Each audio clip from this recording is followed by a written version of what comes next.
Gaku Kata is a timid prodigy who made it into an elite school on scholarship, thanks to his genius with numbers. Ever since he was a kid, math was his entire world. Naturally, the school expected him to shine at the annual math Olympiad. But when the big day came, he froze completely blanked out and handed in an empty sheet. The next day, the furious principal and board grilled him. Their school had never lost the Olympiad before, and now Gaku had ruined that perfect record. All Gaku ever wanted was to become a great mathematician, but that one failure shattered his dream. Now, instead of solving equations, he's flipping noodles in the school cafeteria to support his dad while finishing his last 6 months at school.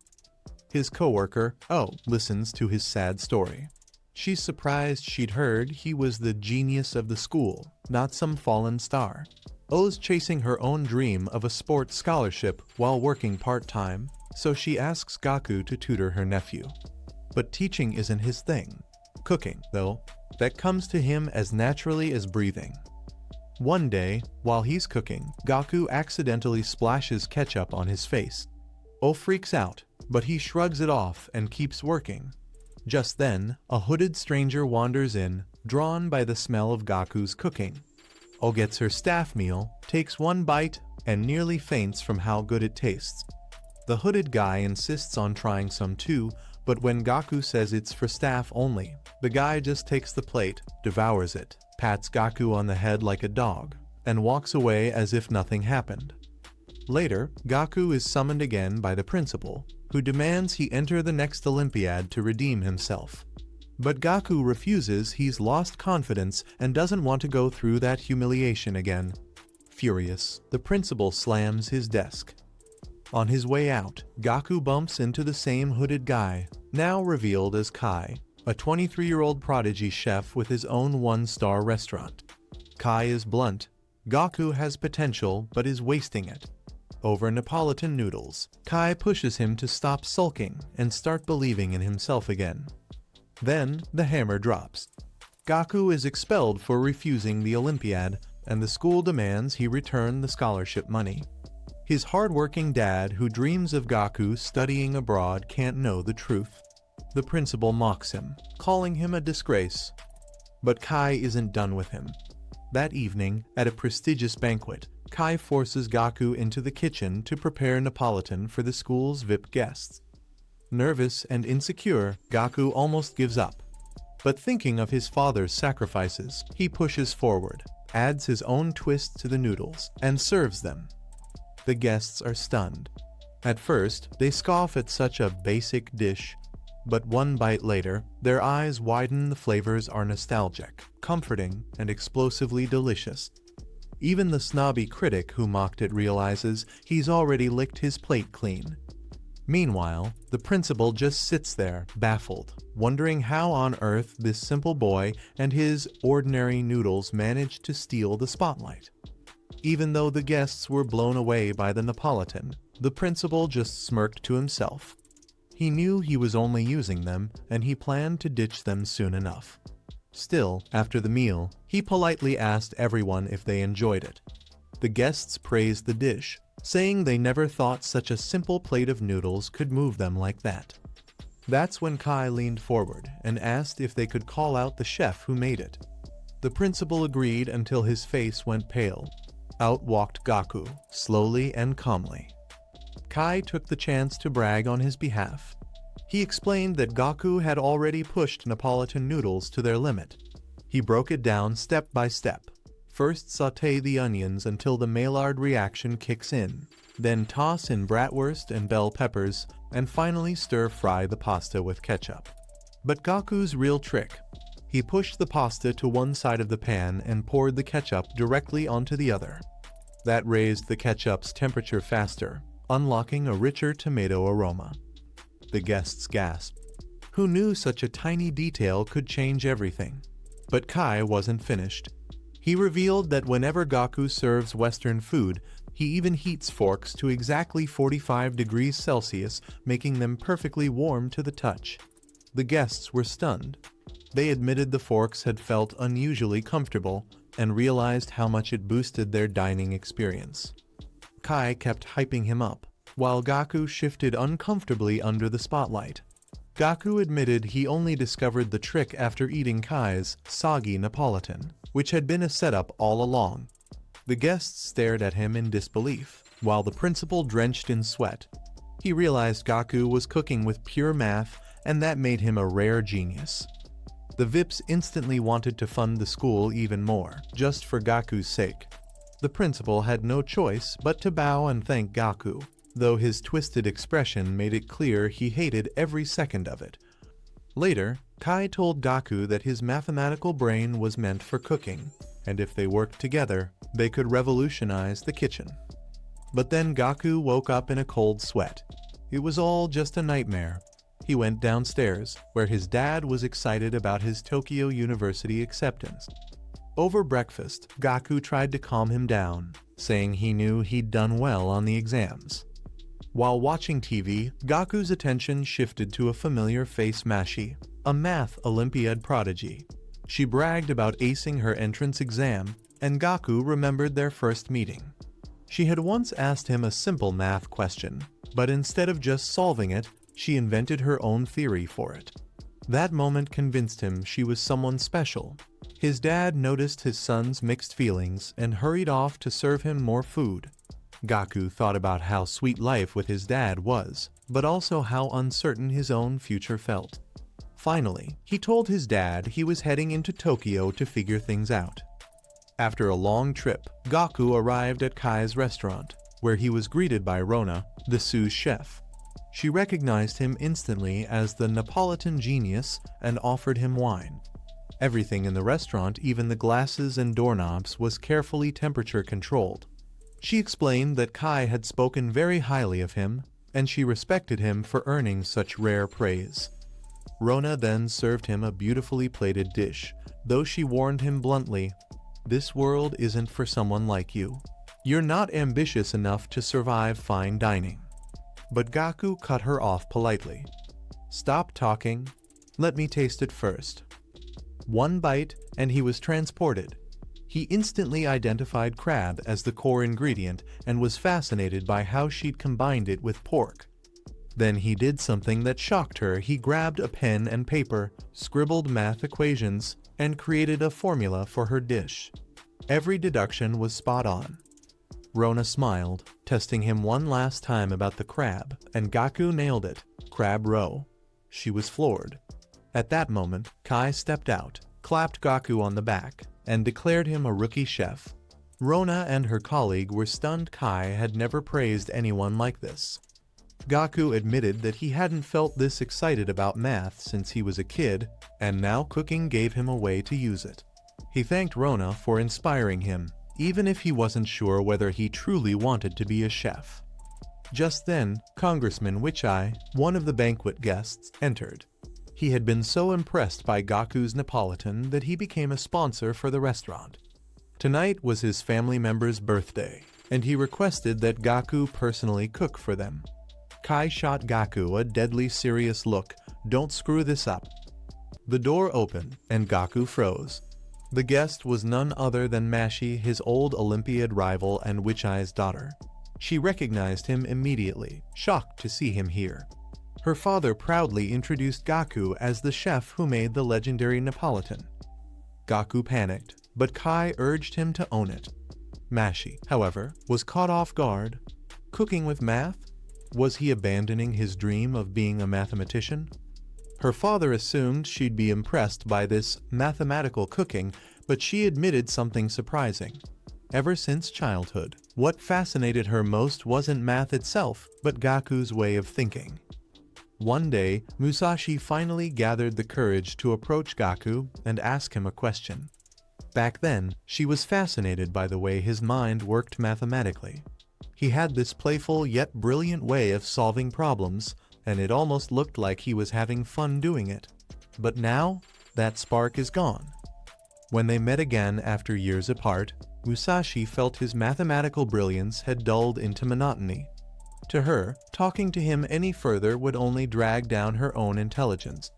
On top of that, she couldn't care less about food, so she saw no reason to stick around. She turned her back to leave. But before she could walk away, Kai cut in and challenged her. How could she call herself a great mathematician, yet refuse to taste food that was crafted with mathematical thinking?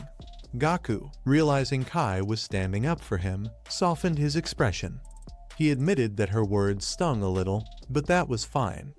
His duty today was to cook for her and to make sure it was delicious.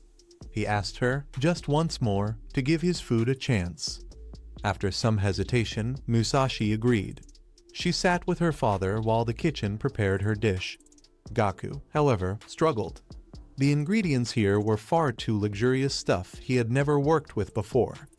At the same time, Chef Rana was busy scolding Hody, the sous chef, for always being late, while Hody defended himself by saying he had gone to fetch wine for the dish. The tension in the kitchen made Gaku realize Rana was right, this really was a battlefield. He didn't even dare to ask questions. Then something unexpected happened. Kai offered to be Gaku's assistant. He admitted Gaku was still an amateur with prep work, but promised not to interfere with his ideas. He'd simply explain the ingredients and let Gaku do the rest. Relieved, Gaku agreed. He planned to recreate one of Rana's dishes, but asked Kai to help by listing the umami values of each ingredient. Without hesitation, Kai wrote them all down from memory, explaining that while he only knew approximate numbers, he understood their characteristics deeply. Rana, watching, looked confused as Kai deliberately left out an important detail. When Gaku instantly deduced that there had to be a third umami component to achieve true synergy, everyone was shocked. Kai smiled. This was the test. If Gaku hadn't figured it out himself, he'd have been told to pack up and leave. But the test wasn't over. Rana served him oyster stock. Throwing Gaku into confusion, the numbers didn't add up. It was a deliberate trap. Kai told him his math was fine, but in the real world, equations alone couldn't cook. Panic struck, and Gaku began flashing back to the time he froze during his math exam. Musashi, watching, shook her head and walked out, disappointed. Despite the pressure, Gaku refocused on an ingredient called tailfish. He believed it was the missing variable. Kai grinned. He had solved it. With scallops and prosciutto added, the dish came together. The waitress soon served it to Musashi and her father. The moment they took a bite, they were floored. The seasoning elevated the tailfish perfectly, the prosciutto paired beautifully, and the rice at the bottom tied everything together. It wasn't just tasty, it was nostalgic, giving the same warm feeling as Gaku's Neapolitan noodles. Musashi, moved, asked the name of the dish. Gaku smiled and said, "This is akazuk." It was a dish his father used to cook on special occasions. For the first time, Gaku realized cooking couldn't just rely on formulas and values, he had to trust his instincts. Musashi agreed, admitting that rigid logic kills creativity. Kai, however, reminded them both that cooking wasn't about the chef's opinion, but the diner's. Later, as the guests left, Gaku returned Musashi's forgotten notebook. She snatched it away with a cold expression, thanked him for the meal, and left. Her father scolded her for being so cold, but secretly, she had been idolizing Gaku all along and still carried a photo of them together. Back at the restaurant, Gaku asked Kai if he could work there after graduation. Cooking gave him the same spark math once had, and he wanted to chase that impulse. Kai questioned whether Gaku was abandoning his dream of mathematics. Gaku replied that he'd figure out how to explain it to his dad. Tokyo University would always be there, but this opportunity wouldn't. Hearing that, Kai shook his hand and welcomed him aboard. At graduation, the school buzzed with rumors Gaku had gotten into Tokyo University, one of the hardest schools in the nation, only to drop out immediately. Owoni asked if he was sure, reminding him she'd also be far away chasing sports. His father gave his blessing, telling him never to face hardships alone and that he'd always have a home. Gaku felt guilty for abandoning his father's dream, but hoped it would be worth it. In Tokyo, Gaku was absorbed in scribbling notes on people's habits when Kai arrived. Kai told him to slow down. Work didn't start until tomorrow, and today he needed to find housing. They went to Kai's apartment, where Gaku was relieved by the affordable setup until Kai revealed it was actually his home, and Gaku would be living with him. That night, Kai cooked Neapolitan noodles.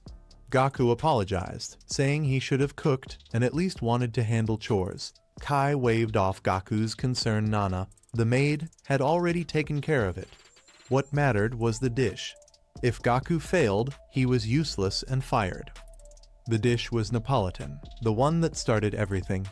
Kai admitted Gaku's version had inspired him. Shocked, Gaku tasted Kai's. The noodles weren't dark red or heavy with tomato. Using his math brain, he discovered the hidden ingredient lobster. Yet, even with calculations, he couldn't explain its flavor. Kai smirked. Logic was useless here.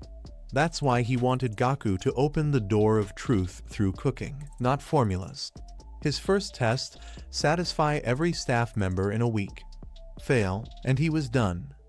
That afternoon, Nana gave him a plain white trainee uniform. Disappointed it wasn't the sleek black of TV chefs, he learned white was mandatory. In the kitchen, chefs worked at blistering speed. Nervous but confident, Gaku introduced himself. A chef tested him with diced and brunoised potatoes. At first, he succeeded, earning praise until a massive foreign chef glared at him. The kitchen, he realized, was international. When he asked their names, they refused. Kai entered, announcing a full lunch booking. The staff became a flawless machine. Gaku watched in awe until the same chef tossed his potato cuts. He'd panicked midway, leaving them uneven. "Go home," the chef said. Deflated, Gaku stumbled, fell, and spilled the platter. No one noticed. Humiliated, he stepped outside. His real weakness wasn't skill, it was stamina. Kai's warning, "Fail once and you're out," echoed, and his resolve reignited. Nana found him. It was time for staff meal. She saw his exhaustion, but he pushed on. Given access to all ingredients, he chose scraps: potatoes, carrots, corned beef, even peels. Na watched, skeptical. It looked plain, but smelled promising. When served, the staff were unimpressed until the aroma hit. They taste, and the critiques turn into praise. Gaku's stew earns praise for its depth and timing. But when asked why he chose something so simple, he says, "Because it's nourishing." Silence follows. He'd noticed how drained they looked and wanted warmth, not luxury. Still, only 2 votes rise. He fails. Kai warns, 1 week or he's out. Hody mocks him. Comfort food won't survive. Cooking is war. Gaku argues, "But you all said it was delicious." Hody calls him naive, too math-bound, his mistake being simplicity. 5 days later, Gaku's attempts with fancy ingredients flop. Hody berates him, and panic sets in. Then he sees a message from his dad, unanswered kindness that rattles him. At that moment, Womi visits on crutches. She admits she pushed too hard, tore her meniscus, and turned to cooking. She shares homemade miso. One taste floors him. They both feel comfort, and she cries. Inspired, Gaku asks to take her lunchbox to the restaurant. That night, while staff doubt him, he's already inside, modeling the dinner rush with math, moving with shocking efficiency. Hody admits he's impressed but warns data isn't enough, his body must learn. Gaku insists numbers will suffice, unsettling Hody. At staff meal, Gaku declares the theme, homesickness. He admits his mistake was serving plain Japanese meals, ignoring their diverse backgrounds. This time, he aims for a universal Japanese comfort dish. He serves stew again transformed. Beef tenderloin steeped in soy-rich broth. One bite stuns potato and meat stew reborn. A Chinese member is amazed it suits his palate. Another praises the melting beef and onion soy layers. Gaku explains the broth base. Kai details the water bath tenderloin at 56 degrees C, ensuring even flavor. Hody discovers black flecks burnt vegetables. Gaku reveals blackened potatoes, mashed skin and all, are the best seasoning. Outrageous, but delicious. Kai observes most chefs bend toward foreign tastes, but Gaku doubled down true Japanese stew, yet universally delicious. Gaku admits Kai's Neapolitan taught him stew shouldn't rely on nostalgia. Cooked at full potential, it could stand worldwide. His goal: prove stew's power to foreigners. The staff prank him, pretending disappointment before laughing. One by one, they reveal their names.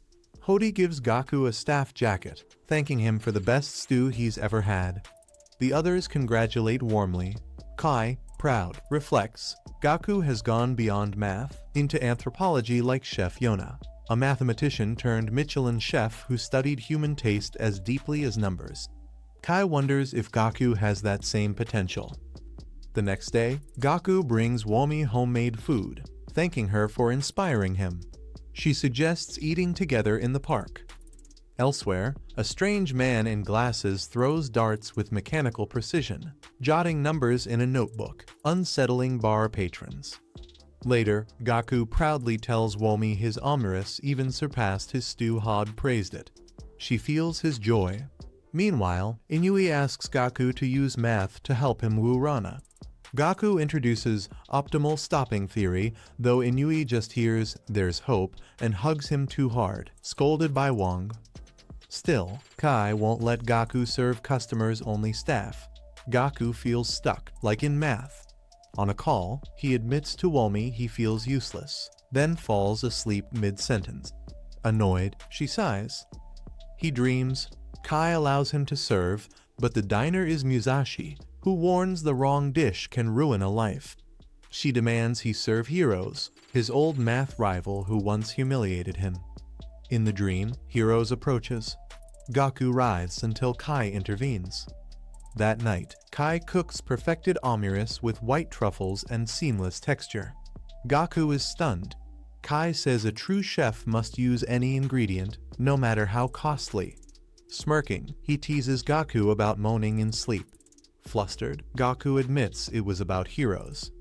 Gaku recalls his childhood dream of becoming a mathematician until Heroes crushed it. At the Math Olympiad, Heroes triumphed while Gaku failed. By junior high, Heroes was so far ahead that even casual talk felt lopsided. To Gaku, Heroes was a flawless mirror of who he wished he could be. Compared to him, Gaku was just fragile weakness. He asks if Kai ever had such rivals. Kai remembers briefly, then answers coldly, "I had friends like that once, but I beat them. That's why I'm here." Then he explains why Gaku hasn't served customers. Math is his only weapon, and he hasn't mastered it. Unless he overcomes that weakness, he'll never stand before diners. Still, Kai knows Gaku shines only on stage. His best training is to face his true fear. Finally, Gaku confesses his greatest fear is Heroes. The name makes Kai flinch. Has Heroes won anything recently? Gaku recalls yes, the Masami Cosino Award. Kai slams down a newspaper. Their restaurant is catering the ceremony. Both Gaku and Heroes will be there. To Kai, it's fate. He declares Gaku will serve that day. Meanwhile, Musashi gets a call from Heroes. He invites her and Gaku to Princeton. She refuses, her father wouldn't allow it, and Gaku couldn't afford it. But she hears cheering in the background. He's at a Princeton bar with Japanese students. Before hanging up, he says he'll return to Japan soon and visit Gaku with her. Musashi hesitates, but Heroes insists their reunion is inevitable, that fate has bound the three of them to unlock the universe's truths together. The day of the Math Awards arrives. Gaku congratulates Heroes, who's glad to see him but surprised he chose cooking. Gaku insists he's only a trainee. Heroes says catering suits him perfectly. Confidently, Gaku claims he's prepared a dish only he could make, but when he lifts the lid, it's empty. Shock spreads. Heroes looks disappointed. Kai and Mei walk away, and Gaku freezes until waking in his bed. A nightmare. On campus, Gaku joins Musashi at lunch. He reveals he'll serve food at Heroes' ceremony. She calls it torture, ditching math only to serve a star mathematician, and warns he'll need nerves of steel. Gaku admits nightmares haunt him. especially one where Heroes was friendly, which felt impossible after he quit math. Musashi says he should focus on real customers, but Gaku confesses the dream rattled him. He couldn't create anything, and Heroes was the last person he wanted to see fail. She scolds his timidity, asking why he dumped this on her. He says she's the only one who'd understand. Noticing he brought no lunch, she offers half her sandwich, but Gaku pulls out one for her still warm. Musashi is stunned by his deep-fried creation, packed with layers of flavor like a mystery box. Gaku explains he designed it so every bite surprises. His shining eyes remind her of the same joy he once had for math.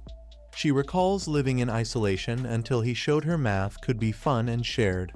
She admits he once seemed unbeatable, but smirks that now she's far ahead. Setting that aside, Gaku confesses Heroes' rising talent bothers him. Math used to be fun, but competing with Heroes turned it into pressure. Musashi suggests maybe he lost his joy when Heroes' name appeared on the award list. Gaku remembers regaining that joy when he cooked fish for her. Realizing this, he grabs her hands and thanks her sincerely. She blushes until his phone rings. It's Wee, boasting about a new record and inviting him to dinner. Musashi, jealous, smacks him and storms off. That evening, Kai assigns chefs for the ceremony, Milo on fish, Hody on dessert. Soup and meat will be contested open to everyone, even newcomers.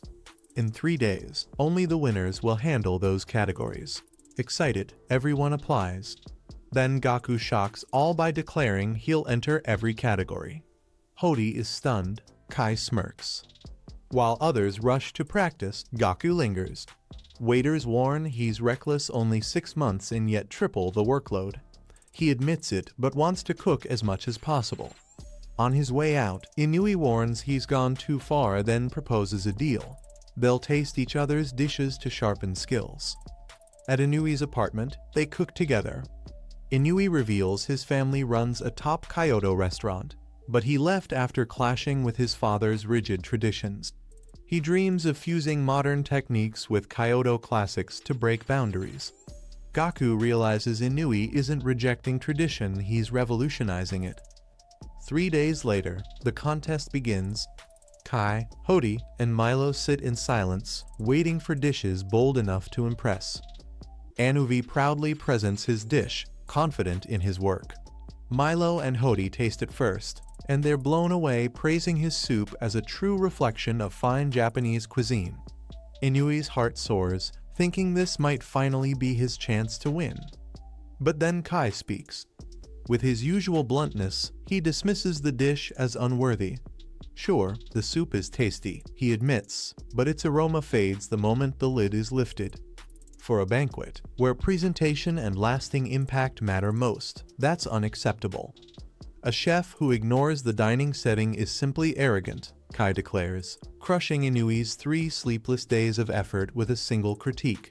Calmly sipping his wine, Kai tells him he's lost yet another chance. Meanwhile, Gaku is in the kitchen, preparing his dish. Hearing Kai's harsh rejection, he feels bad for Inui, knowing the sweat he poured into that soup. Next up is Wang, who presents an eel soup. He explains he made it because he heard Japanese people enjoy eating snake-like dishes. The judges are impressed. Pod praises how perfectly he handled the eel. Milo has no complaints, and Kai even admits he has nothing to criticize. For Wang, the dish is personal. Snake soup is a treasured delicacy from his hometown, Hong Kong. Inui recalls how Wang once told him Hong Kong's proud culinary traditions are slowly fading away, and how he treasures his humble roots. Years ago, Kai himself stumbled into Wang's restaurant in China, tasted his cooking, and was so impressed that he encouraged Wang to move to Japan. Now, seeing Wang praised, Gaku realizes that beneath his cold exterior, Wang has a story too. After receiving glowing reviews, Wang does something unexpected. He walks straight over to Gaku, his rival in the soup category. The tension rises. Then Kana steps forward with his dish. His story goes back to France, where he first encountered Kai. While sightseeing in Lyon, he dined at a restaurant where Kai worked as a sushi chef. At first, Kana scoffed at the idea of a Japanese chef cooking French cuisine, but after tasting Kai's food, he was left speechless. That moment inspired him to come to Japan and study under Kai. Milo loves Kana's dish, praising its harmony of flavors. Kana beams with joy until he notices that Kai, once again, looks utterly unimpressed. As Gaku struggles to finish his dish, Shishido steps up with his roasted chicken. It looks simple, but the judges know better. Pod praises the skill required to roast it perfectly, while Kai calls it an excellent celebratory dish. Carving it in front of guests would lift the whole atmosphere. Shishido bows, crediting his training under Kai. Unlike the others, he doesn't want independence. Skilled as he is, he'd rather follow Kai forever, refusing to reveal anything about his past with him. Meanwhile, Rana is plating her dish when Gaku asks why she works at Kai's restaurant. She avoids the question, but Nana interrupts, exposing her secret. Rana is the daughter of the man who originally owned the restaurant before Kai bought it. The truth stuns her. Years ago, her father mismanaged the restaurant into ruin. Kai, freshly returned to Japan, bought the place simply because he liked its location. Back then, Rana was just a part-timer, but Kai noticed her raw talent and let her stay on. Hearing Rana's story, Gaku guesses that Kai must have really liked her to let her keep working at the restaurant. Rana instantly shoots him a cold glare, accusing him of trying to mess with her in the middle of the competition. Cornering him against the wall, she snaps that he has no idea how hard she's worked, and now he's playing mind games. Gaku quickly denies it, saying that's not his intention. Gaku then adds that if she's here to learn from Kai and gain experience, that's actually a great reason. He also says he finally understands why everyone is so devoted to the restaurant. Rana isn't moved. She scowls and reminds him that when they first met, she told him he lacked ambition and wasn't cut out to be a chef, and she still stands by that. She points out how he entered more categories than anyone else yet doesn't even look nervous, which to her proves he isn't serious. But Gaku calmly replies that things are different now. He's not nervous anymore because he finally has real confidence. That stuns her. Finally, it's Gaku's turn to serve. Hoodie leans forward in anticipation. Everyone's curious because despite being a rookie, Gaku dared to enter all 3 categories. To their shock, he brings out just one dish, an appetizer made with couscous. Whispers ripple through the staff. If it took him this long to prepare a single plate, how could he possibly handle a real event? Kai steps in, explaining the history of couscous, surprised that Gaku chose something so unfamiliar to Japanese cuisine.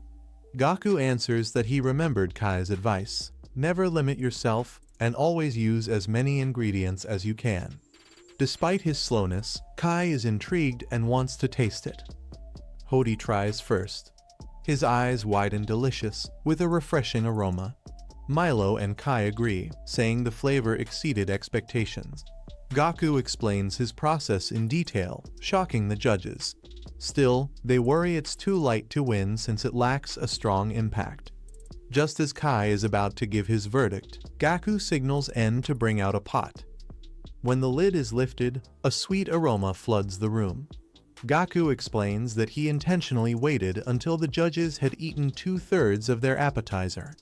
Then, with a flourish, he pours a head broth made from the same ingredients over the leftover couscous, transforming it into a soup dish.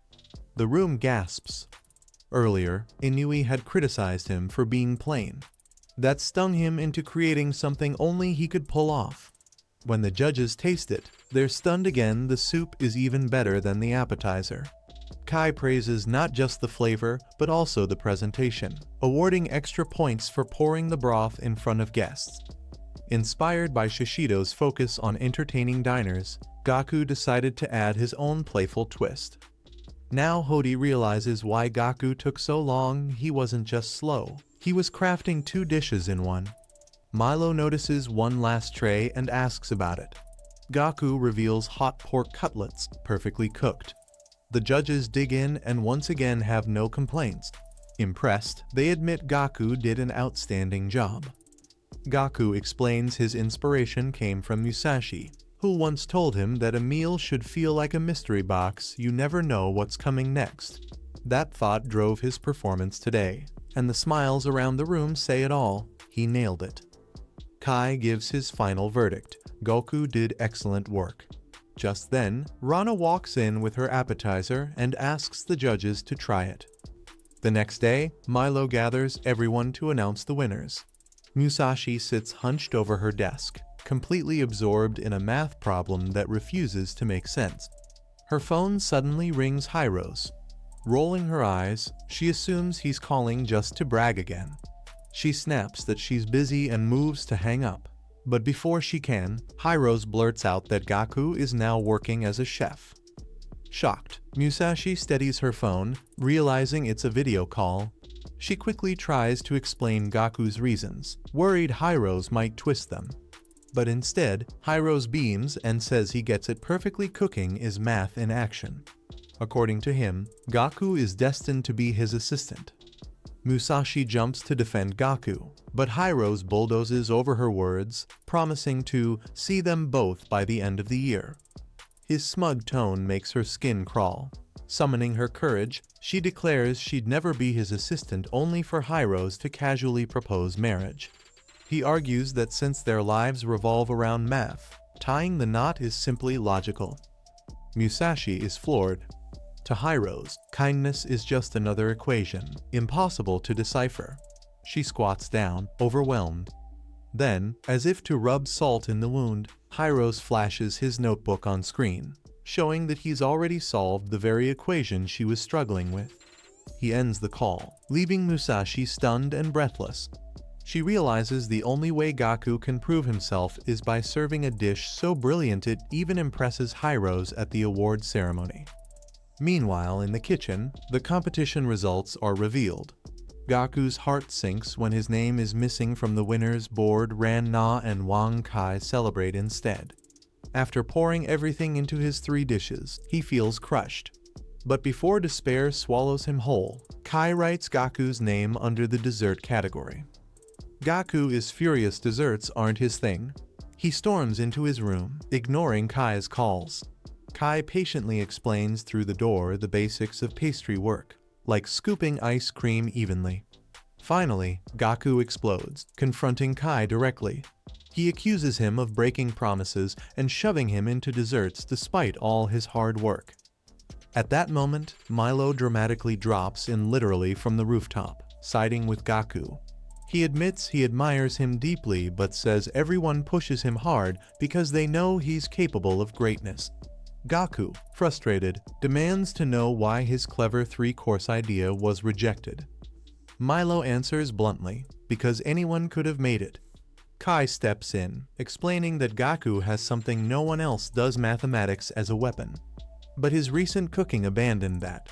If he just cooks like everyone else, he's wasting his potential. The words hit Gaku like a hammer.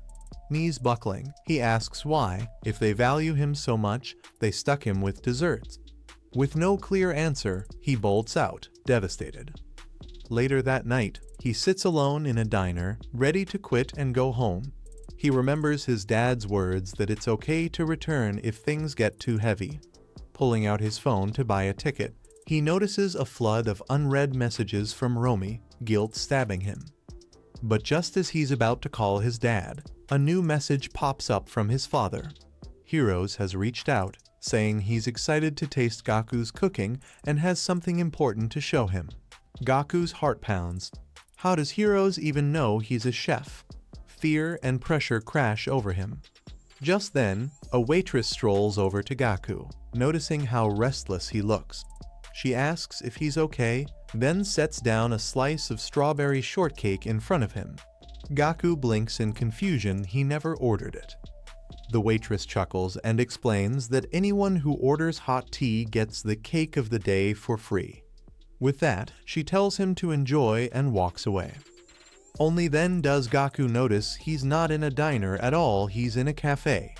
He almost never goes to cafes, so why did he end up here today of all days? With no money, no real reason, and no plan, he wonders if fate dragged him here. Maybe this was a sign. He remembers how he often wanders into places that force him to confront what he's been avoiding. If he doesn't face desserts now, he'll regret it for life. He eats the shortcake down to the last crumb, then recalls what Hiro said about wanting to show him something. Checking his messages, Gaku finds it the prize-winning thesis Hiro's promised to share. Meanwhile, back at the restaurant, Hatai brings in a delivery of fresh fruit for the ceremony. Inside, he finds Kai sitting alone, looking troubled. Hatai guesses it's because Gaku stormed out earlier. He tells Kai not to bother waiting. Gaku probably won't come back. Hatai blames Kai, saying he pushed Gaku too far by sticking him in desserts. But Kai disagrees, insisting he was being fair. Hatai shakes his head, warning that Kai has been isolating himself ever since he beat Tsuji Nanes. Before Kai can reply, the door slams open. Gaku walks back in. Hatai looks like a fool, while Kai smirks knowingly. At the same time, Romi is outside the restaurant, peeking through the windows, trying to spot Gaku. Rana catches her and explains they're closed, but Romi insists she's just looking for someone. Both girls turn to look inside, and there's Gaku, focused and serious, working on desserts under Kai's watch. Kai notices Gaku still wearing his intern uniform and reminds him he's no longer an intern. Gaku calmly replies that when it comes to desserts, he is. Rana and Romi hide in the kitchen to spy on him, surprised that he actually came back. Kai begins teaching him how to make ice cream. Gaku is startled to find the recipe packed with numbers and formulas. From his car outside, Hatai finally realizes why Kai put Gaku in desserts because pastry work relies on precise math. It's perfect for Gaku, but the pressure could also break him. In the kitchen, Gaku keeps failing batch after batch. Kai pushes him harder, insisting that even a milligram off can ruin the dish. Ran-na wants to step in, but Romi stops her, saying Gaku has nowhere else to run. He performs best at his limit, and this pressure will bring out his true ability. Between attempts, Kai asks why Gaku even came back. Gaku admits it was after reading Hiro's thesis. He spent hours trying to understand it, but couldn't. Normally, that would have crushed him, but this time he wasn't discouraged. Instead, he felt Hiro's loneliness radiating from every page. He realizes math itself is loneliness, and chefs carry that same burden. Kai and Hiro's both walk down lonely paths, admired by others but never satisfied themselves. Gaku concludes that the lonelier the chef, the better his food. Pushed to the edge, Gaku vows to see this path through, even if it ends in failure. He faints, but Kai catches him and orders fruit to be prepared. Later, Gaku wakes to find Romi watching over him. She brushes off his questions, telling him to rest. Kai then arrives with strawberry tarts he made himself. Surprised, Gaku listens as Kai explains how he restored the tart's original crispy texture. Romi cuts in, snapping that Kai is exhausting Gaku instead of inspiring him. But Kai brushes it aside. When Gaku tastes the tart, he's stunned and starts to wonder if this is why Kai chose him, because only Gaku can create something truly unique. Kai grips his shoulders with a manic grin, declaring this is the Gaku he's been waiting for. Weeks later, the long-awaited awards ceremony arrives. Musashi steps out of her limo, visibly worried. Hiro's arrives too, his usual smug smile plastered on his face. Inside, chefs prepare their stations. For everyone else, it's just another event. But for Gaku, today will decide his entire future as a chef. The ceremony begins with the hostess praising Heroes as the youngest winner in the award's history. She adds that during his time at Princeton, he completed advanced theory papers and has since become famous worldwide, admired by scholars and fans alike. The audience erupts into applause as Heroes steps onto the stage. But while he speaks, Musashi feels uneasy. She can't shake the memory of when Heroes suggested marriage not out of love, but so that she and Gaku could serve as his assistants in exploring the mysteries of mathematics. The memory nearly makes her flinch. Her thoughts drift to Gaku, who left the math world behind for the risky life of cooking. She wonders if his dish tonight will reflect his emotions and maybe help heroes understand him better. Deep down, she fears that unless Gaku creates something truly magical, he'll never grow as a chef and heroes might crush his spirit completely. Heroes' intimidating blue aura only makes things worse. He approaches Musashi with a sharp gaze and asks where Gaku is. The weight of his presence makes Musashi feel that if Gaku's dessert doesn't stun the room tonight, heroes could destroy both him and his dreams. Meanwhile, the kitchen is chaos. Wang focuses on soups with careful precision, while Rana rushes through appetizers at top speed. She even notices details like uneven flours and sloppy utensils, asking others to fix them. Then she glances at Gaku exhausted, drained. She gently tells him to rest, since he was thrown into pastry making with no experience. But to her surprise, Gaku calmly explains that his dessert is already prepared. Free of that burden, he insists on helping others. He can't just sit back while everyone else works. Milo brightens instantly at Gaku's determination. Rana, encouraged, gives him a task: fetch green apple, zucchini, and ginger, and mix them in a 3-to-1 ratio. These ingredients, carefully tested, are key to the dish. Gaku jumps in, and within minutes plates are ready and sent to guests. Hotai, watching the frantic pace, urges everyone to slow down. Guests mustn't sense panic from the kitchen. When Rana asks about Kai's absence, Hotai explains Kai will be late, so he's filling in for now. Then he asks how Rana feels about being the first to serve tonight. She admits she gave it her all, but is far more worried about Gaku. Out in the hall, guests taste her appetizer and are delighted it's a hit. Their anticipation for the main course grows. Back in the kitchen, however, Rana's worry deepens. She asks Hotai if Gaku is really ready to handle desserts, given how desperate his situation is. She recalls the time he couldn't even manage simple custard cream. But something changed after that failure. The next day, he began experimenting non-stop, buying ingredients with his own money, tasting them one by one, and writing endless notes. Rana turns to Hotai, himself a former pastry chef, asking if he understands Gaku's strange, obsessive behavior. Hotai just chuckles and shakes his head. He admits he's never seen a pastry chef like Gaku before. Nin steps out from behind Rana and explains that Gaku spent 2 whole weeks obsessively tasting ingredients, experimenting, and analyzing flavors in his own strange way.